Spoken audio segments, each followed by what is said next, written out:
মানুষ মারা গেলে যেহেতু তার আমল করার আর কোনো সুযোগই থাকে না, সেহেতু তার আমল নামাও বন্ধ করে দেওয়া হয়।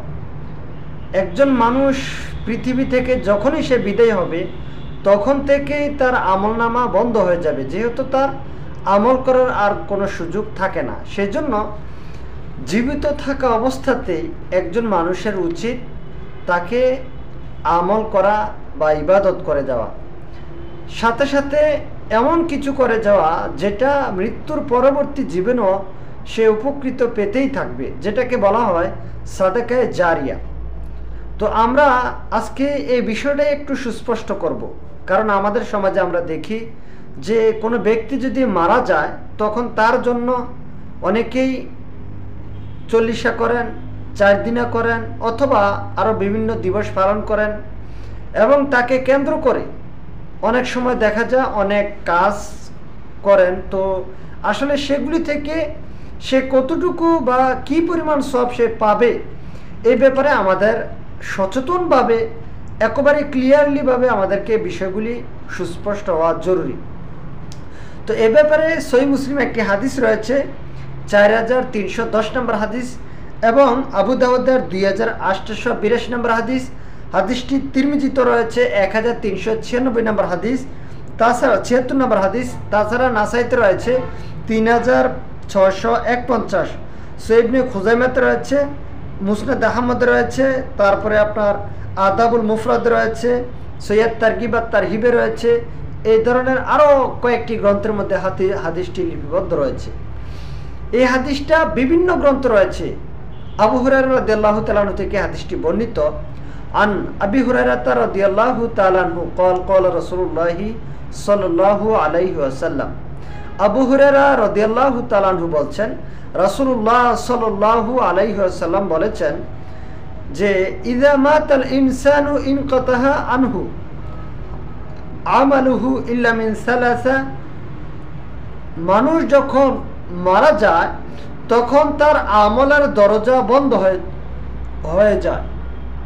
মানুষ যখন মারা যায়, মৃত্যুবরণ করে, তখন থেকে তার সমস্ত আমলের দরজাগুলি বন্ধ হয়ে যায়। ইল্লা মিন সালাসা, তবে 3টি দরজা ব্যতীত 3টি জায়গা বা 3টি খাত রয়েছে যার মাধ্যমে সে তার এই 3টি উপায়ের মাধ্যমে সে নেক বা সওয়াব পেতেই থাকে। তার 1 নম্বর হচ্ছে যে ইল্লা মিন সাদাকাতিন জারিয়া। 1 নম্বর হচ্ছে ইল্লা সাদাকাতিন জারিয়া, এমন সাদাকা যেটা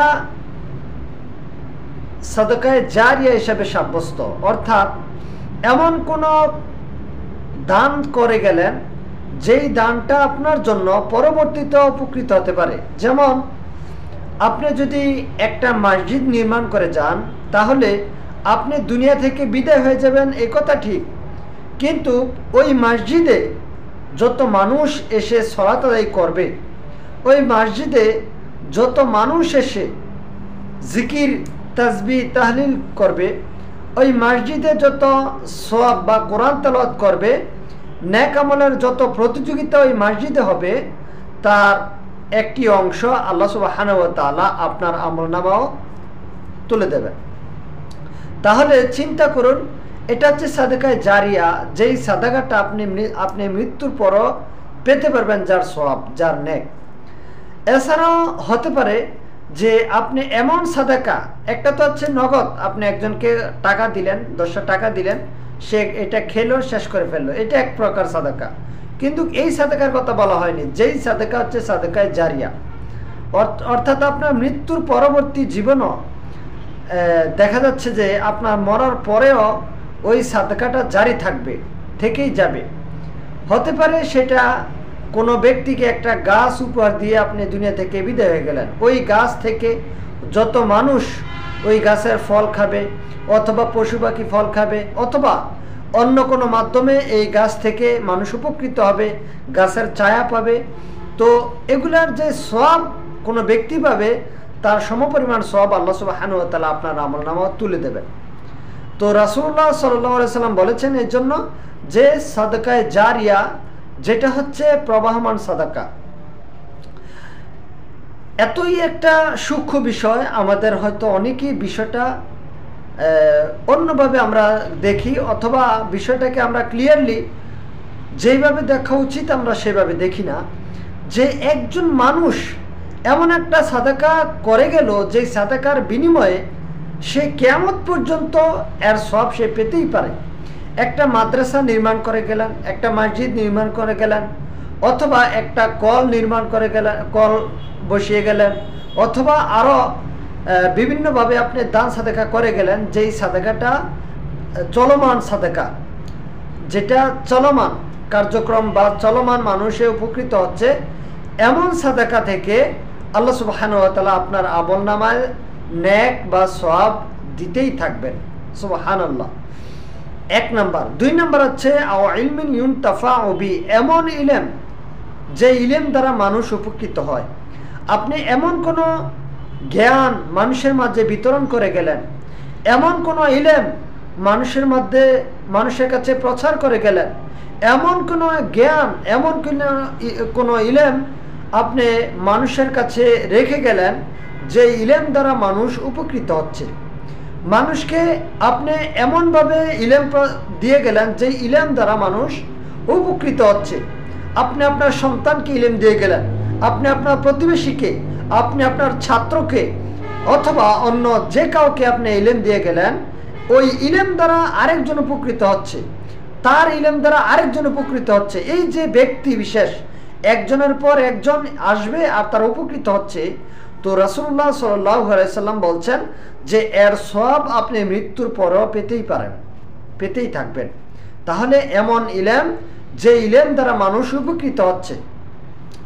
আপনি মানুষকে সূরা ফাতিহা শিক্ষা দিয়ে গেলেন, আপনি মানুষকে দ্বীনের সঠিক কথাগুলি মানুষকে শুনিয়ে গেলেন, যেই কথা দিয়ে মানুষ হেদায়েত পেয়ে গেল, ওই হেদায়েতের অন্তর্ভুক্ত আরো অনেক মানুষ হয়ে গেল। অর্থাৎ ধরেন আপনি আপনার লক্ষ মানুষকে একসাথে হেদায়েত দিতে পারলেন না, কিন্তু একজন ব্যক্তি আপনার কথা শুনে সে দ্বীনের পথে ফিরে আসলো, একজন ব্যক্তি আপনার কথা শুনে সালাতের দিকে ফিরে আসলো, একজন ব্যক্তি আপনার কথা শুনে দ্বীনের মধ্যে ফিরে আসলো, ওই ব্যক্তি থেকে পরবর্তীতে আরো একজন ব্যক্তি আসলো, ওই ব্যক্তি থেকে হতে পারে তার ছেলে সন্তান হেদায়েত প্রাপ্ত হবে, ওই ব্যক্তি থেকে পরবর্তীতে অনেক মানুষ হেদায়েত প্রাপ্ত হবে, যেটা আপনি কল্পনা করেননি। আপনার দ্বারা মাত্র একজন উপকৃত হয়েছে, কিন্তু পরবর্তীতে দেখা গেল ওই ব্যক্তির দ্বারা আরো অনেক মানুষ এক এক করে এভাবে উপকৃত হলো। আল্লাহর নবী বলেছেন যে এটা হচ্ছে সাদাকায়ে জারিয়া।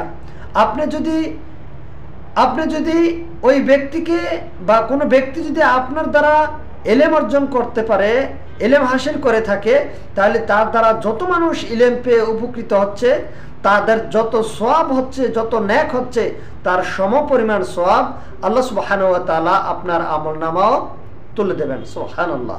3 নম্বর হচ্ছে আওয়ালাদিন সালিহ ইয়াদউ লাহু, এমন সন্তান, এমন সৎ সন্তান, যেই সন্তান দ্বারা আপনি দোয়া পাচ্ছেন, এমন সন্তান যে আপনার জন্য দোয়া করছে। আপনি মৃত্যুবরণ করার পরেও আপনার সন্তান আপনার জন্য দোয়া করছে, অর্থাৎ সৎ সন্তান, যে সন্তান সঠিক পথে থাকার চেষ্টা করতেছে, এমন সন্তান যে সন্তান তার পিতামাতার জন্য, তার প্রতিবেশীর জন্য, ব্যক্তিবর্গের জন্য দোয়া করতেছে, এমন সৎ সন্তান যদি রেখে যায়, তাহলে ওই সন্তান আমল করে, ইবাদত করে যত সওয়াব অর্জন করবে, তার সমপরিমাণ সওয়াব, সমপরিমাণ নেক আল্লাহ সুবহানাহু ওয়া তাআলা আপনার আমলনামা লিপিবদ্ধ করে দেবেন, তুলে দেবেন। সুবহানাল্লাহ। তাহলে এই হাদিস দ্বারা আমরা বুঝতে পারলাম, সহিহ মুসলিমের হাদিস, ইবনে খুজাইমার হাদিস, সহিহ তারগিব ওয়াত তারহিবের হাদিস, আর বিভিন্ন গ্রন্থে হাদিসটি এসেছে। রাসূলুল্লাহ সাল্লাল্লাহু আলাইহি ওয়াসাল্লাম বলেছেন কয়টা পথ রয়েছে? 3টা রাস্তা রয়েছে। এর মধ্যে 1 নাম্বার হচ্ছে সাদাকায়ে জারিয়া, যেই সাদাকা প্রমাণ সাদাকা, যেই সাদাকায়ে জারিয়া, যেটা চলমান সাদাকা। 2 নাম্বার হচ্ছে যে এমন ইলম যা দ্বারা মানুষ উপকৃত হচ্ছে, এটা হতে পারে দুনিয়াবি, হতে পারে পরকালীন, মানুষ উপকৃত পাচ্ছে বা হচ্ছে। 3 নাম্বার হচ্ছে এমন সৎ সন্তান, যে সন্তান দ্বারা মানুষ উপকৃত হয়, যে সন্তান দ্বারা আপনি দোয়া পাচ্ছেন, এমন সন্তান। এই 3টা দরজা আপনার জন্য খোলা রয়েছে, বাকি যেহেতু মানুষ মারা যাবে সেহেতু তার আমলের দরজা বন্ধ হয়ে যাবে। আপনি সালাত আদায় করতে পারেন না মানে আপনার সওয়াবের বা নেক পৌঁছানোর দরজা বন্ধ হয়ে গেল। আপনি সিয়াম পালন করতে পারেন না মানে সিয়ামের সওয়াবের দরজা আপনার জন্য বন্ধ হয়ে গেল। কিন্তু আপনার কথা শুনে যদি কোনো ব্যক্তি সিয়াম পালন করে হেদায়েত পেয়ে, তাহলে সেই ব্যক্তি সিয়াম পালন করে যত সওয়াব পাচ্ছে তার সমপরিমাণ সওয়াব আল্লাহ তাআলা আপনার আমলনামায় লিপিবদ্ধ করে দেবেন। সুবহানাল্লাহ। তাহলে মৃত্যুর পরেও আপনার জন্য এই 3টা দরজা